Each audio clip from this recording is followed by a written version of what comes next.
نحمده ونصلي ونسلم على رسوله الكريم اما بعد فاعوذ بالله من الشیطان الرجیم بسم اللہ الرحمن الرحیم الحمدللہ ثم الحمدللہ۔ آج سورۃ النساء سے تراویح میں تلاوت کی گئی ہے۔ آج کے جو سورہ مبارکہ ہے، یہ سورہ مبارکہ، اس میں عورتوں کے احکام نازل ہوئے، اس مناسبت سے اس کا نام نساء رکھا گیا ہے۔ اس سورہ مبارکہ کی جو آیت نمبر 1 سے لے کر آیت نمبر 23 تک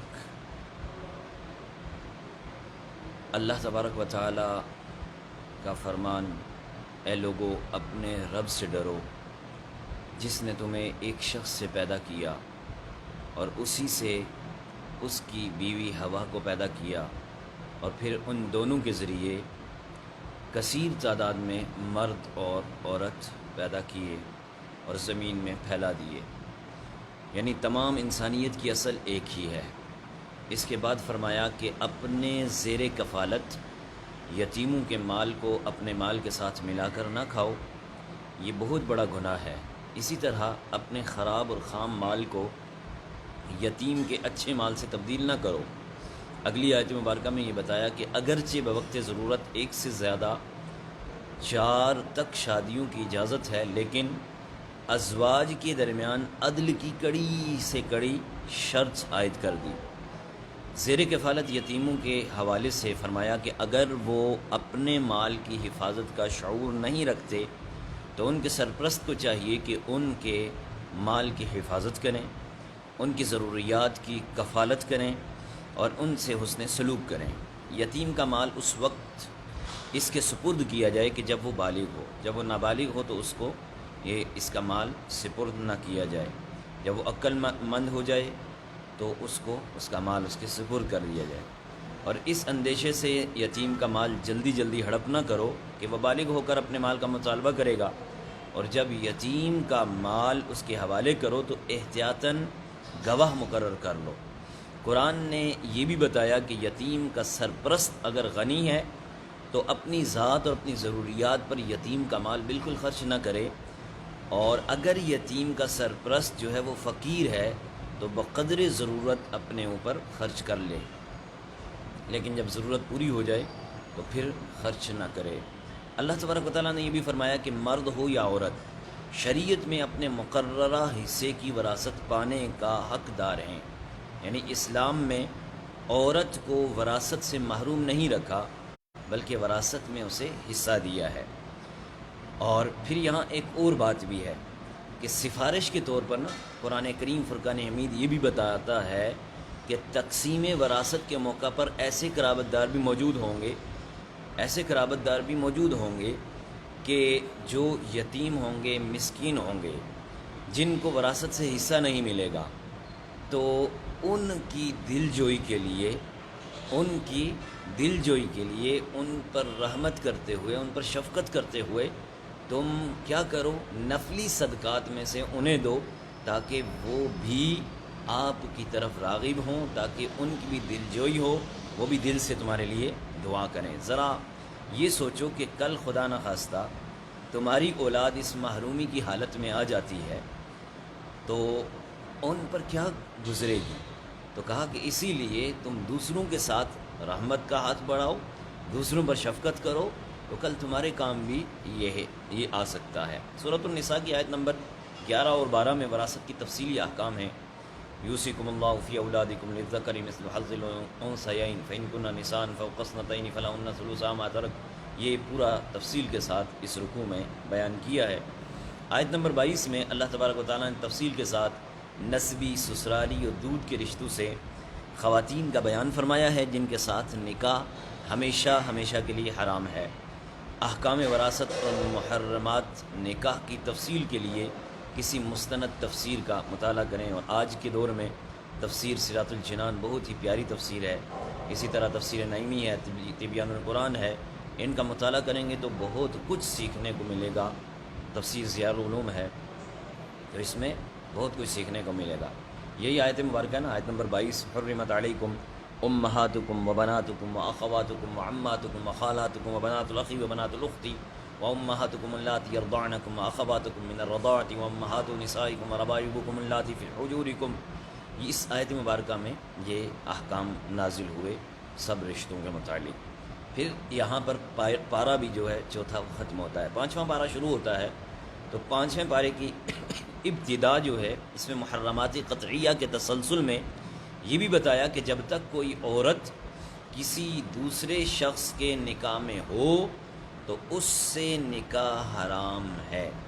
یعنی مثلا کوئی عورت ہے، اس نے نکاح کیا ہوا ہے، تو اب وہ ایک نکاح میں ہوتے ہوئے کسی دوسرے سے نکاح نہیں کر سکتی. تو اس کا یہاں پر بیان ہوا، والمحصنات من النساء الا ما ملکت ایمانکم، اس آیت مبارکہ میں. پھر فرمایا یہاں تک کہ اگر شوہر نے طلاق دے دی اور عدت کے اندر اندر نکاح اور واضح الفاظ میں نکاح کا پیغام بھی دینا یہ حرام ہے.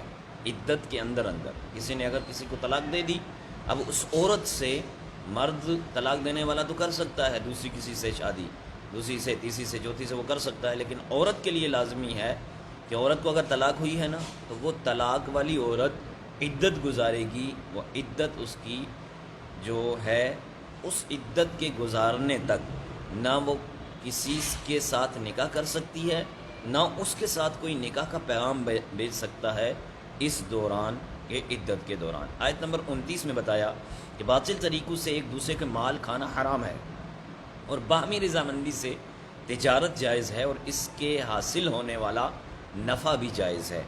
اسی طرح ہبہ اور وراثت کے ذریعے جو مال ملے وہ بھی جائز ہے، مگر جوا اور سٹا، غصب، چوری، ڈاکہ زنی، خیانت، رشوت، جھوٹی قسم کھا کر اور جھوٹی گواہی دے کر جو دوسروں سے مال حاصل کیا جاتا ہے، یہ سارے کا سارا حرام ہے. یہ لینے والا بھی دینے والا بھی دونوں جہنمی ہیں. اور جو شخص ظلماً دوسرے کا مال کھائے اسے بھی جہنم کا ایندھن بننا ہوگا. تو ظلماً بھی کسی کا مال نہیں کھا سکتے. آیت نمبر 32 میں حسد کی ممانعت کرتے ہوئے فرمایا کہ اللہ تعالیٰ نے اپنی حکمت سے کسی کو مال، عزت یا مرتبے میں فضیلت دے رکھی ہو تو اس کے زائل ہونے کی تمنا مت کرو، کیونکہ یہی حسد ہے جو حرام ہے. کسی کے ساتھ حسد کرنے سے بہتر ہے کہ اللہ سے اس کا فضل تلاش کرو، فضل کا سوال کرو. اس کے خزانوں میں کسی چیز کی کمی نہیں ہے. اگر کوئی عالم بن گیا، مفتی بن گیا، وہ حافظ بن گیا، وہ اچھا پڑھنے والا بن گیا، اچھا بانٹنے والا بن گیا، اچھا کمانے والا بن گیا، تو تمہیں حسد نہیں کرنا، بلکہ اللہ سے یہ تمنا کرو، دعا کرو، مولا مجھے بھی عطا فرما. یہ نعمت جو اس کو دی ہے نا، یہ مولا یہ اس طرح کی نعمت مجھے بھی عطا فرما. اور یہ اگر کہا جائے کہ یا اللہ اس کی برباد ہو جائے، اس کو کیوں دیا ہے، تو یہ حسد ہوتا ہے. تو یہ ناجائز ہے، یہ نہیں کر سکتے. اللہ تبارک و تعالیٰ نے مردوں اور عورتوں کے منتظم اور کفیل، مرد جو ہیں وہ عورتوں کے منتظم اور کفیل ہیں، اس کا بیان ہوا کیونکہ اللہ نے ان میں سے ایک کو دوسرے پر فضیلت دی ہے، اور اس لیے بھی کہ مردوں نے ان پر اپنے مال خرچ کیے ہیں. یعنی شوہر مہر بھی ادا کرتا ہے، بیوی بچوں کی کفالت بھی اس کے ذمہ ہوتی ہے. جو عورت شوہر کی نافرمان ہو اسے ناشزہ کہتے ہیں، یعنی نافرمان ہے. قرآن نے نافرمان عورت کی تدریجی اصلاح کا حکم بیان کیا ہے کہ اگر کوئی نافرمان ہے، وہ شریعت کی پابندی نہیں کرتی عورت، اور وہ شوہر کے حکم کی پابندی نہیں کرتی، تو اس کے لیے ایک کیٹیگریز بیان کی ہے. پہلے اس کے ساتھ کیا کیا جائے، پھر کیا کیا جائے. یعنی پہلے بستر جدا کر دیا جائے، پھر بھی نہیں مانتی تو پھر اس کے ساتھ یہ کیا جائے. وہ تدریج کے ساتھ یہاں پر بیان ہے سورۃ النساء کی آیت نمبر 36 میں. 37 میں اللہ تبارک و تعالیٰ نے توحید کا حکم فرمایا اور شرک کی تمام صورتوں کی ممانعت فرمائی ہے. اس کے بعد حقوق العباد کا بیان، اور فرمایا کہ ماں باپ، قرابت داروں، یتیموں، مسکینوں، پڑوسیوں، مسافروں اور اپنے ماتحتوں کے ساتھ اچھا برتاؤ کرو. پھر پڑوسیوں کی درجہ بندی کی ہے، اور ایک پڑوسی وہ ہے کہ جو قرابت دار ہے. یہ قرابت رشتہ داری کی بھی ہو سکتی ہے اور اسلامی رشتے کی بھی ہو سکتی ہے. دوسرا پڑوسی وہ ہے جو اجنبی ہے، اور یہ اجنبی جو اجنبی ہے اس سے مراد یہ ہے کہ جو رشتہ دار نہ ہو اور وہ بھی ہے کہ جو کسی دوسرے مذہب سے تعلق رکھتا ہو تو یہ دوسرا پڑوسی ہے۔ تیسرا پڑوسی وہ ہے کہ جس کے ساتھ دفتر یا کارخانے میں، سفر میں یا کلاس میں یا مجلس میں قربت کا تعلق قائم ہو جائے۔ ان سب کی درجہ بندیاں ہیں، ان سب کے درجہ بدرجہ حقوق ہیں جو ادا کرنے ہوتے ہیں۔ اسی طرح آیت 37 سے لے کر 41 تک بخل اور ریاکاری کی ممانعت کا حکم، اور فرمایا کہ جس کو اللہ اور قیامت کے دن پر ایمان نہ ہو وہی ریاکاری کر سکتا ہے، اور یہ بھی فرمایا کہ اللہ کسی پر ذرہ برابر بھی ظلم نہیں فرماتا اور نیکی کا اجر دگنا فرماتا ہے۔ آیت نمبر 45 میں ارشاد فرمایا کہ نماز کے چند یہاں مسائل بیان ہوئے نا، فرمایا کہ یا ایھا الذین آمنوا لا تقربوا الصلاۃ وانتم سکارى حتی تعلموا ما تقولون۔ اس آیت مبارکہ میں فرمایا کہ جس وقت تم نشے کی حالت میں ہو تو نماز کی طرف مت جاؤ، تو نشے کی حالت میں نماز ادا نہ کرو۔ نماز تو کسی حالت میں چھوڑی نہیں جا سکتی، تو مسلمان کو ہر قسم کا نشہ چھوڑ دینا یہ ضروری ہے۔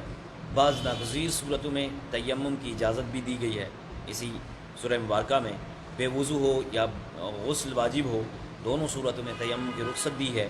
اور تیمم کا طریقہ یہ ہے کہ نیت کر کے ایک بار مٹی پر ہاتھ مارے اور اس کو آگے پیچھے کرے، پھر ہاتھ کو جاڑ دے، جاڑنے کے بعد وہی ہاتھ چہرے پر مارے، پھر چہرے پہ مارنے کے بعد اس نے ہاتھوں کونیوں پر مارا، تو یہ تیمم کا طریقہ ہے، کونیوں سمیت دونوں ہاتھوں کا مسح کرنا۔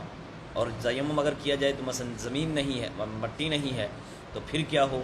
پھر یہ ہے کہ زمین کی جنس سے جو بھی چیز پاک چیز ہو اس سے تیمم ہو سکتا ہے، جیسے چونا ہے، اینٹ ہے، اسی طرح کوئی مٹی ہے تو اس سے تیمم ہو سکتا ہے۔ آیت نمبر 46 میں یہود کے ایک کبھی خصلت کا ذکر ہے۔ وہ کبھی خصلت کیا؟ وہ کلام الہی میں تحریف کرتے تھے۔ جو یہود تھے وہ اللہ کے کلام میں تحریف کرتے تھے، اور جب انہیں اللہ کا حکم سنایا جاتا تو وہ کہتے کہ ہم نے تو سنا اور اطاعت کی ہے، کہنے کے بجائے یوں کہتے۔ اگر اللہ کا حکم سنایا جاتا تو چاہیے تو یہ تھا کہ وہ کہتے کہ ہم نے سنا اور ہم نے اس کی اطاعت کریں گے، لیکن اس کے بجائے وہ یوں کہتے ہم نے سنا اور ہم نے نافرمانی کی، اور ہم حکم کو نہیں سنتے، ہم نہیں جانتے، ہم نہیں مانتے، اور یوں کہ راعینا، اور ہماری رعایت کیجئے کہ کلمے کو زبان کو پھیر پھیر کر رعینا، اس طرح کہ ہمارے چرواہے اور اہانت آمیز معنوں میں استعمال کرتے، اور یہ ان کی اللہ کے رسول سے نفرت اور فطری خباثت کی وجہ ہے، اور اسی وجہ سے اللہ تبارک و تعالی نے ان پر لعنت فرمائی ہے اور ان لوگوں پر لعنت برستی ہے۔ یہ تو کفار تھے، اور آج کل کا بھی بد مذہب جو ہے اس پر بھی اللہ کی اسی طرح لعنت برستی ہے جس طرح کفار اور مشرکین پر برستی ہے۔ کیوں؟ کہ انہوں نے بھی اللہ کے رسول کی نافرمانی کی، اللہ کے رسول سے بغض رکھا، تو آج کل کا بھی جو اس طرح کا بد دین ہے، بد مذہب ہے، وہ بھی اسی طرح کی جو نفرت ہے، اسی طرح کا بغض اللہ کے رسول سے رکھتا ہے، تو اسی لیے فرمایا کہ ایسے شخص پر اللہ کی لعنت ہے، وہ قیامت تک اس پر لعنت برستی رہے گی۔ آیت نمبر 48 میں فرمایا کہ اللہ تعالی شرک کے گناہ کو کسی صورت میں بھی معاف نہیں فرمائے گا، اس کے علاوہ وہ جس کے لیے چاہے اس سے کم تر گناہوں کو معاف فرما دیتا ہے۔ پھر اہل کتاب بت اور شیاطین پر ایمان جو لاتے تھے اس کا یہاں پر تذکرہ ہوا۔ قرآن نے بتایا کہ ختم المرسلین صلی اللہ علیہ وسلم سے اہل کتاب کی عداوت کا سبب آپ کو نبوت عطا کیا جانا تھا، حالانکہ اس سے پہلے ابراہیم علیہ السلام اور آل ابراہیم کو بھی اللہ تعالیٰ نے کتاب اور حکمت اور بادشاہت کا اعزاز عطا فرمایا تھا، اور وہ جسے چاہے نوازے۔ پھر فرمایا کہ یہود کو ان کی ان نافرمانیوں کی پاداش میں جہنم کا سخت عذاب دیا جائے گا، اور جب ان کی کھالیں جل چکی ہوں گی اور انہیں نئی کھالیں دی جائیں گی تو نئی کھالوں کو بھی عذاب کی صورت میں انہیں دیا جائے گا، اور جب کھال چڑھ جائے گی تو پھر دوبارہ اس کو ڈبل صورت میں عذاب دیا جائے گا۔ اللہ تعالی ہم سب کی حفاظت فرمائے۔ آیت نمبر 58 میں اللہ تبارک و تعالیٰ نے فرمایا کہ امانتیں ان کے حقداروں کو دو، اور جب فیصلہ کرنے لگو تو انصاف کے ساتھ فیصلہ کرو۔ حکومت اور اقتدار اور منصب و عہدہ بھی امانت ہے، مشورہ بھی امانت ہے، کسی کے پاس کسی نے کوئی چیز ودیت کے طور پر رکھی ہے تو یہ بھی امانت ہے۔ حدیث پاک میں ہے، رسول اللہ صلی اللہ علیہ وسلم سے دریافت کیا گیا، یا رسول اللہ صلی اللہ علیہ وسلم قیامت کب قائم ہوگی؟ بڑی اہم حدیث ہے۔ عرض کی گئی کہ یا رسول اللہ صلی اللہ علیہ وسلم قیامت کب قائم ہوگی؟ تو میرے آقا صلی اللہ علیہ وسلم نے فرمایا کہ جب امانت ضائع کر دی جائے گی۔ پوچھا گیا امانت کیسے ضائع ہوگی آقا؟ کیونکہ وہ لوگ امانت دار بھی تھے، ایماندار بھی تھے، پکے یقین والے بھی تھے، تو انہیں تو عجیب کیفیت لگی، تو اسی لیے پوچھا آقا وہ امانت کیسے ضائع ہو سکتی ہے، ضائع کیسے ہوگی؟ تو آپ نے فرمایا جب امت کے زمام اقتدار اور نااہلوں کی سپرد جب امامت کر دی جائے گی یا حکومت کر دی جائے گی تو اس وقت وہ جو امانت ہے وہ ضائع ہو جائے گی۔ آج دیکھیں ہمارے خزانے خالی کیوں پڑے ہوئے ہیں؟ ورنہ اگر ملک خداداد کو دیکھا جائے تو یہاں اگر زکوٰۃ صحیح معنوں میں دی جائے نا تو کوئی بھی غریب یا مفلس پاکستان میں نہ رہے۔ کیوں؟ اس لیے کہ یہاں ایک ایک بندہ اللہ کی رحمت سے وہ ایسا ہے کہ وہ اگر دینے پر آ جائے، اور لینے والے جو حکمران ہیں یا لینے والے جو اس ادارے کے سربراہ ہیں وہ اگر لینے والے بن جائیں صحیح معنوں میں اور امانت کو سنبھالیں تو بیت المال میں اتنا مال جمع ہو جائے کہ کئی سال تک استعمال کرتے رہیں، وہ مال ختم نہ ہو سکے۔ لیکن زے نصیب ہماری قسمت میں ہی ایسا ہونا ہے اور ہو رہا ہے۔ اللہ تعالیٰ نااہلوں سے ہمیں محفوظ فرمائے۔ آیت نمبر 59 میں فرمایا، اے مومنو اللہ کی اطاعت کرو، رسول کی اطاعت کرو، اور جو تم میں سے صاحبان اختیار ہیں ان کی اطاعت کرو۔ اس میں اللہ عز و جل اور رسول مکرم صلی اللہ علیہ وسلم کی غیر مشروط اطاعت کا حکم ہے، اور اہل اقتدار کی اطاعت مشروط ہے۔ اگر اہل اقتدار کے ساتھ کسی معاملے کے جائز یا ناجائز ہونے کے بارے میں اختلاف ہو جائے تو فیصلہ قرآن اور سنت کی روشنی میں ہوگا۔ آیت نمبر 60 سے لے کر 63 میں منافقین کی مکروہ چالوں اور دورخ پن کا ذکر ہے۔ اس کے بعد اہل ایمان کے ایک ایمان افروز نوید ہے۔ اللہ تبارک و تعالیٰ نے ارشاد فرمایا، اور ہم نے ہر رسول کو صرف اس لیے بھیجا کہ اللہ کے اذن سے اس کی اطاعت کی جائے، اور جب یہ اپنی جانوں پر ظلم کر لیں، اور اے رسول یہ ظلم کرنے کے بعد نا یہ آپ کی بارگاہ میں آئیں اور آپ سے آ کر استغفار کریں، اپنے گناہوں کی بخشش مانگیں، تو رسول بھی ان کے لیے دعائے مغفرت کریں اور مجھ سے سفارش کریں، تو کیا ہوگا؟ ان اللہ کان تواب الرحیم، یہ مجھے تواب الرحیم پائیں گے، توبہ قبول کرنے والا پائیں گے اور بے حد رحم کرنے والا پائیں گے، تب کہ جب رسول ان کے لیے سفارش کریں گے۔ یہ ہے وہ کرائٹیریا جو عاشقان رسول کو دیا ہے، یہ ہے وہ بات جو عاشقان رسول کو دی ہے کہ تمہیں در در چھانے کی ضرورت نہیں ہے، تم آج سے ہاتھ اٹھا لو، قلت حیلتی انت وسیلتی ادرکنی یا رسول اللہ کی صدا کو بلند کر دو۔ رب ذوالجلال کے محبوب تمہاری صدا کو سن کر اللہ کی بارگاہ میں دعا کریں گے، سفارش کریں گے، رب کائنات تمہاری مغفرت فرما دے گا۔ آیت نمبر 65 میں فرمایا، ایمان کے لیے لازمی شرط ہے کہ جب تم اپنے مقدمات میں قطعی حاکم رسول اللہ کو تسلیم کرو گے اور آپ کے فیصلے کو دل و جان سے تسلیم کرو گے تو تم مومن ہوں گے، اور اگر تم نے اس فیصلے کو نہ مانا تم کلمہ گو ہوتے ہوئے بھی تم دائرہ اسلام سے خارج ہو جاؤ گے۔ 69 میں فرمایا کہ جو اللہ اور اس کے رسول کی اطاعت کرے اور آخرت میں ان لوگوں کے ساتھ ہوں گے جن پر اللہ نے انعام فرمایا ہے۔ وہ کون سے لوگ ہیں؟ من النبیین والصدیقین والشہداء والصالحین وحسن اولئک رفیقا، وہ نبی ہیں، وہ صدیقین ہیں، وہ شہداء ہیں، وہ صالحین ہیں۔ اس کے بعد جہاد کے بارے میں احکام، ہدایات اور کامیابی کی بشارتیں مسلمانوں کو خبردار کیا گیا کہ ایسے عالم میں جب معاشرے کے کمزور لوگ، عورتیں اور بچے مدد کو پکاریں تو ہمیں ظالموں کی بستی سے نکال دو، تو تم مظلوموں کی مدد کرو، اور ان کی مدد کے لیے تمہیں میدان عمل میں آنا ہوگا، اور ان کے میدان عمل میں آنے کے لیے تمہیں جہاد کرنا ہوگا۔ آج جو ہماری افواج الحمدللہ ثم الحمدللہ برسر پیکار ہے نا کشمیریوں کے لیے، فلسطین والوں کے لیے، یہ کیوں ہے؟ یہ اس آیت کے زمرے میں ہے، اور یہ اس آیت کے زمرے میں جب انہیں پکارا جا رہا ہو تو ہماری افواج بارڈر پر اس وقت اپنی ساری عیدیں قربان کر رہی ہوتی ہے، اپنے روزے قربان کر رہی ہوتی ہے، یعنی اپنے روزے گھر والوں کے ساتھ نہیں ہوتے، اپنی عیدیں گھر والوں کے ساتھ نہیں ہوتی، وہ بارڈر پہ ہوتی ہیں۔ کیوں؟ اس لیے کہ وہاں مدد کے لیے پکارا جا رہا ہے، ہماری حفاظت کے لیے۔ ہم گھر میں سو رہے ہیں، وہ ہمارے جوان جو ہیں وہ وہاں پر اللہ کی رضا کے لیے، اپنے وطن کی حفاظت کے لیے، اپنے وطن میں رہنے والوں کی حفاظت کے لیے، وہ نہتے مسلمانوں کی مدد کے لیے وہ وہاں پر پہرا دے رہے ہوتے ہیں۔ تو یہ اسی آیت کے سیکونس میں ہے۔ آیت نمبر 76 میں اور اس کے بعد والی آیات میں بتایا کہ منافق موت کے خوف سے جہاد سے دور رہتے ہیں، لیکن موت سے کسی کو مفر نہیں ہے، موت سے کوئی بھاگ نہیں سکتا۔ لندن میں چلا جائے یا پیرس میں چلا جائے، زمین کے 7ویں حصے میں چلا جائے، تجھے موت جب آ گئی، کل نفس ذائقۃ الموت، موت کا ذائقہ ہر ذی روح نے چکھنا ہے، جہاں آئے گی اٹل فیصلہ ہے، اس نے آنا ہی ہے، اس سے تم بھاگ نہیں سکتے۔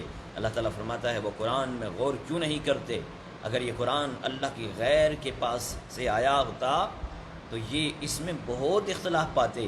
قرآن نے ایک اصول بتایا کہ حالت جنگ میں امن اور خوف یعنی فتح اور شکست کے حوالے سے ہر سنی سنائی خبر کو پھیلانا نقصان کا سبب بنتا ہے۔